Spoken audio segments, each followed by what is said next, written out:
না দেন মিথ্যা কথা বলেন কেন? মিথ্যা কথা বলেন না। আপনি জানেন যে আমার আম্মা তো অসুস্থ, আমার ভাই অসুস্থ না জানতে আপনি তাকে নাই কেন সমালোচনা করে সমালোচনার কাজ করছি কেন সমালোচনা আপনার সাথে আমি করেন ফাতেও তো ভালোভাবে করতে করতেন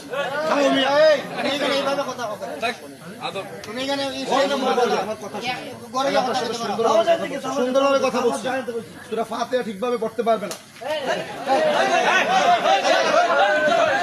গরম হওয়া যাবে না, গরম হওয়া যাবে না,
অনুরোধ